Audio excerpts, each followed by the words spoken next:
All right, everybody, welcome to Math with Grace. Hello, guys. In this video, we are finishing up our Geometry Book 10.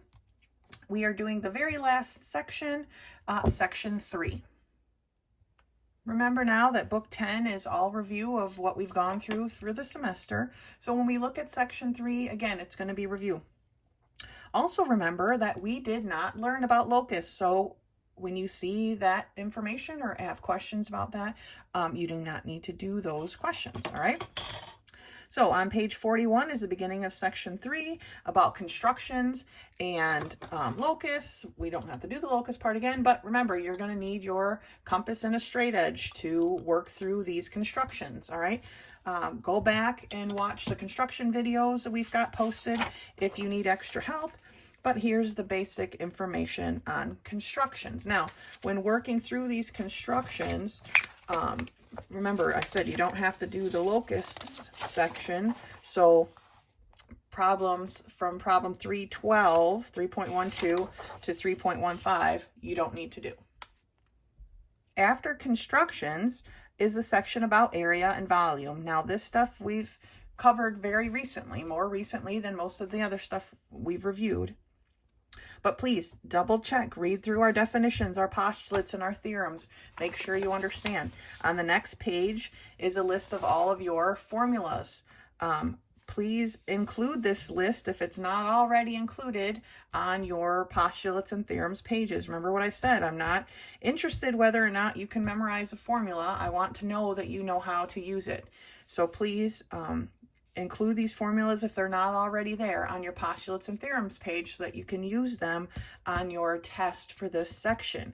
All right, we're going to look at a problem from this section right now. All right, the problem that I want to take a look at is actually several problems. And they're problems 320 through 324 on page 48. All right, and they're asking for all this different information about this pyramid. All right, we've got a square pyramid here, and they want all this different information from it, and they've given us a few measurements to get us started. Here I went ahead and wrote the different formulas that we're going to use, but the first bit of information they want to know is the slant height. Now remember, the slant height is this right here, okay? If you were to slide down the edge of the pyramid, okay, right down the center of the edge of the pyramid, that is your slant height, all right? So that being said, we can easily find that out because we know that our slant height is always perpendicular to the base, and therefore we have one leg, the short side basically, and we have the hypotenuse of that triangle. So if we draw that right triangle out here, we know this side and this side. So using the Pythagorean theorem, we can solve for our slant height, all right? So that being said, our slant height is going to be our slant squared, right, plus 3 squared equals 5 squared, or our slant squared plus 9 equals 25. All right, if we subtract 9 from both sides, then we know that our slant height is squared is equal to 16, right? 25 minus 9 is 16. Taking the square root of both sides, we know that our slant height is going to be equal to 4. The square root of 16 is 4. So we know our slant height now is 4. Okay, I'm going to erase the little slant and I'm going to write in a 4. Okay. Problem 321, they want us to solve for the lateral area. Okay, well, our lateral area is 1/2 the perimeter times the slant height. Okay, so 1/2, what is our perimeter? Well, remember, this is a square pyramid. That means each side is 6. If we were to walk around our pyramid, we would have gone 24 measurements. I don't know what they're using for measurement here, but we'd have gone 24. 6 plus 6 plus 6 plus 6, right, is 24. And then we just figured out our slant height to be 4. Okay, we can reduce here. So now we have our lateral area is equal to 12 times 4, or 48. Okay, now we have our lateral area. The next problem they want us to solve for is the altitude. The altitude is over here. okay? Remember, the altitude comes from the vertex straight down to the center of the base, right? So our altitude is right here, but it forms a right triangle, just like our slant height did. And its measurements are 3, because remember, this is right in the center, so we know that it cuts this length of 6 in half. So this down here is 3. And we know that the hypotenuse is 4. So we can use, just like we did for the slant height, the Pythagorean theorem to solve. So we've got the altitude squared plus the other side squared equals the hypotenuse squared, right? So altitude squared plus 9 equals 16. We subtract 9 from both sides, and we find out that the altitude squared is equal to 7, okay? We take the square root of both sides, and that tells us that our altitude is the square root of 7, right? 7 is a prime number, so it's not going to have a square root. So our altitude is the square root of 7. So now we can erase our A, and we can write in the square root of 7. All right. Now, with that information done, we move on to the next one. 323, they want to know the total area. Well, remember, our total area is the lateral area plus the area of the base, big B. Remember, big B equals area of the base. Okay, well, we've already solved for our lateral area, which was 48. Okay, so it's 48 plus the area of our base. Well, our base is a what? Remember, our base is a square. So how do we find the area of a square? Okay, we know that the area of a square is equal to a side squared, right? Well, what is the length of one side of our square? It's 6.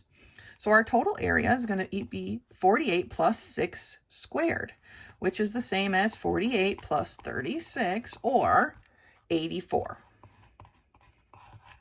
Okay, our total area is 84.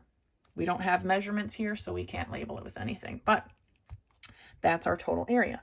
Okay, the very last part of this is to find the volume of this pyramid. The formula for the volume of a pyramid is volume equals 1/3 big B times H. We know that our big B is 36 because we just solved for that to add it to our total area, right? So for our volume is 1/3 of 36 times H. All right, H is our height, which is exactly the same as our altitude. Okay, remember, height and altitude are the same thing here. So we've already figured that one out as well. And it is the square root of 7. All right. We can reduce here. 2 goes into here 18 times, right? Then we multiply across. 18 times the square root of 7 is 18 square roots of 7. All right, time out because I wrote the wrong formula. Here's the thing with math. We got to check our work, and even the teachers make mistakes sometimes. All right, so our formula for the volume is 1/3 big B, which is 36, times the square root of 7, which is our height, right?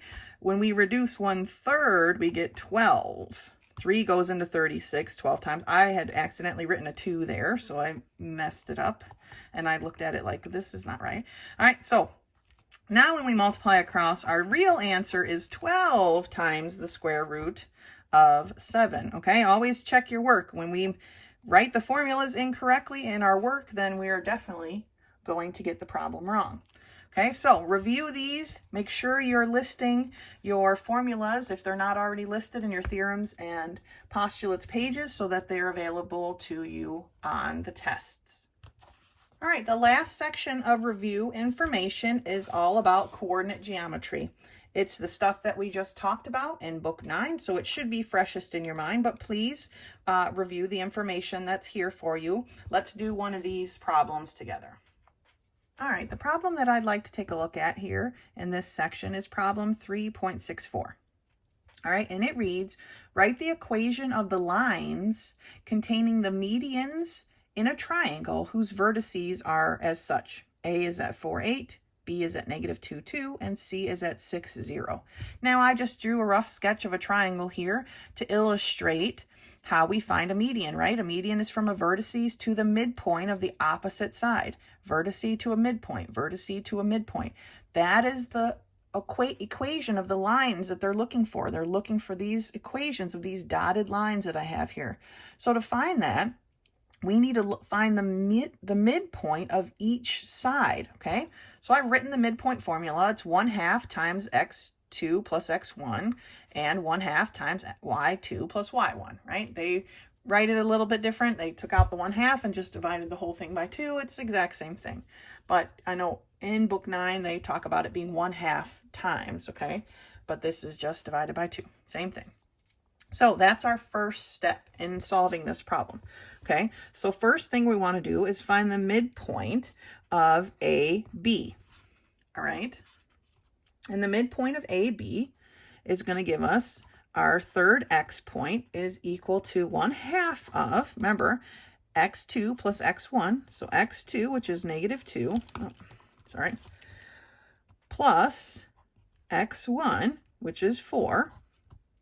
All right, so our third point, our x3, is 1/2 of 2, all right, or 1. All right, then we do our y's. So our y sub 3 is equal to 1/2 of y sub 2, which is 2, plus y sub 1, which is 8. Our y3 is equal to 1/2 of 10, or 5. So our midpoint here is at the point 1, 5. All right, our midpoint between A and B is at 1, 5. Next, our midpoint between B and C. All right, our midpoint between B and C is found exactly the same way. We're just using the coordinate points for B and C instead. So our third x point, or our midpoint, is at 1/2 of 0 plus -2. Or not 0, I'm sorry. 6 plus -2, okay? Or 1/2 of 4, which is 2, okay? Our y point then is going to be 1/2 of 0 plus 2, all right? Our y point is 1/2 of 2, or 1. So the midpoint here is located at 2, 1. All right, we see the steps we're going through? All right, let's look for the midpoint of CA. That would be the other side of the triangle. So we're going to start with our x being 1/2 of 4 plus 6, okay? Our x point is 1/2 of 10. Oh my gosh. 1/2 of 10, okay, which is 5. We solve our y point very similarly. 1/2 of 8 plus 0, okay? Y, our third point, our sub 3 is 1/2 of 8, which is 4. So this point, midpoint, is located at 5, 4. All right, remember, label your x sub 1, x sub 2 if you need to help you keep them in order. But that's our first step. Now that we have the midpoint of each of these, we need to figure out the line that contains not just that midpoint, but its opposite vertices, okay?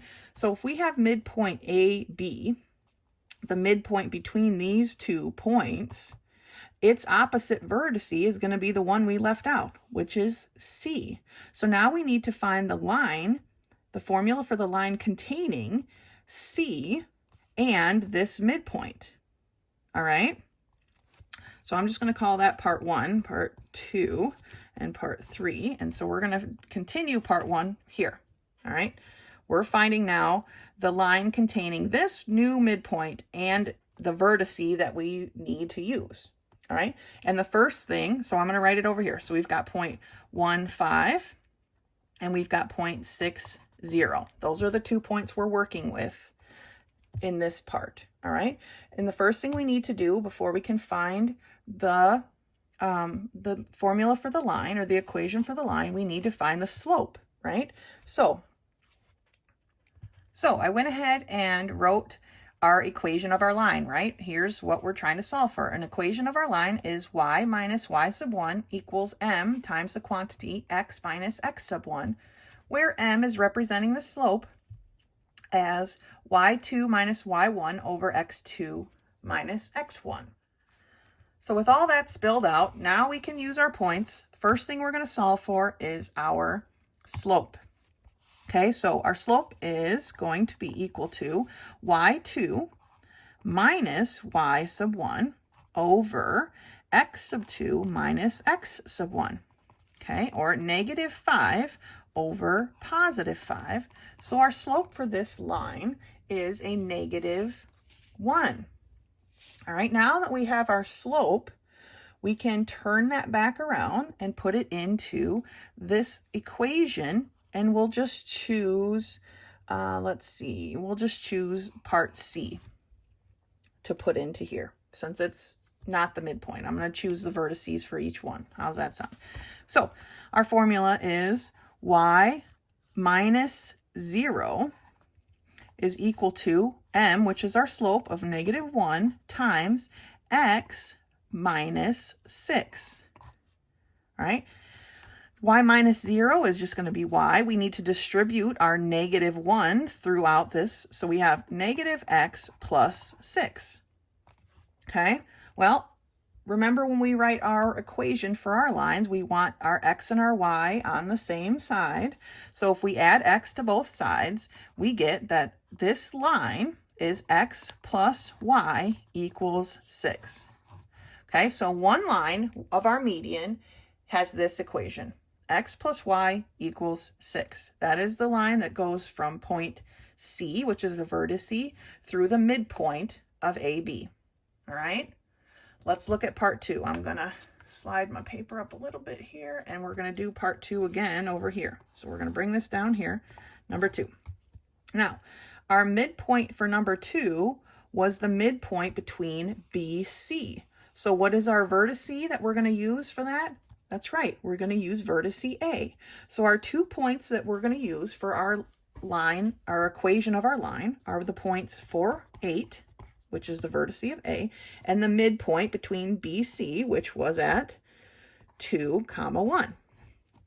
Okay, just like in our first one, first thing we're going to solve for is our slope. Our slope is y sub 2 minus y sub 1 over x sub 2 minus x sub 1.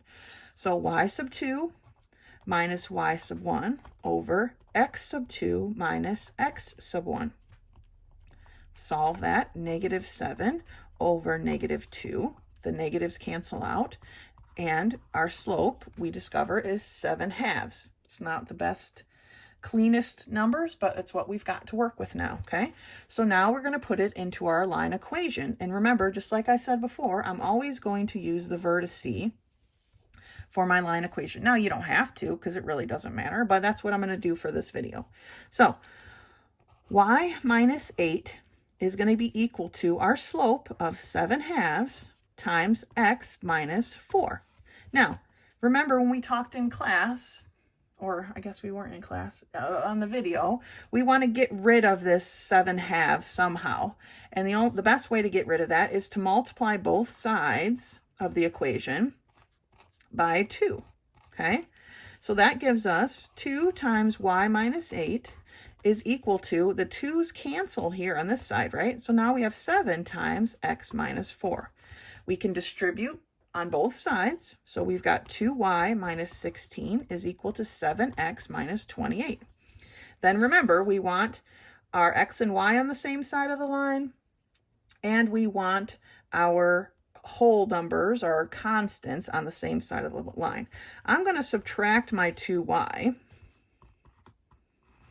and then add 28 to both sides. So I'm doing it that way, okay? My 28's cancel, my 2y's cancel. So on this side of the equation, I'm left with a 12, okay? And that's going to be equal to 7x minus 2y.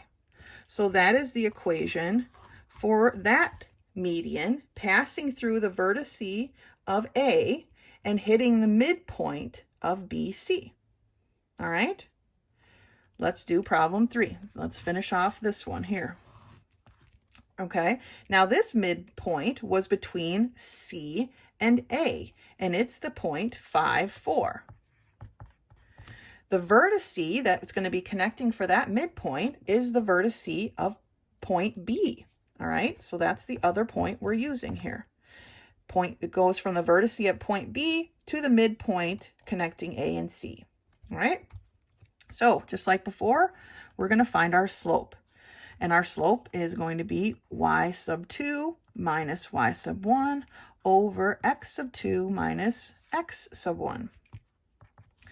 Here we've got negative 2 over negative 7, or 2/7. Now that we have our slope, we can start with our line equation. So again, I'm going to use my vertice. So y minus 2 is going to be equal to 2/7 times x minus a negative 2. All right. Remember, when we have minus minus, that becomes a plus, right? It's very important that we watch our signs. So we have y minus 2 is equal to 2/7 times x plus 2. I just rewrote it to see it. Now, just like we did in problem number 2, I want to get rid of this fraction here. So I'm going to multiply both sides of the equation, this time by the number 7. So that's going to give me 7 times y minus 2. My 7's cancel here, and now I have 2 times x plus 2. All right, distribute. 7y minus 14 is equal to 2x plus 4. And again, I want to move my numbers, but I like to keep my x positive because that's how I roll. So I'm going to move my y over here, and then I'm going to subtract my 4 from both sides. Okay, my y's on that side cancel. Here my 4's cancel. Negative 14 minus 4 is going to give me a negative 18, equal to 2x minus 7y. Okay, and that is the equation for our final median. Our median passing from our vertice at B through our midpoint between C and A. All right, I did this problem with you guys today because it covers a lot of the different formulas that we talked about in that book. All right, so I thought it was a good review. You guys are doing a great job. Keep it up. This is the last stretch.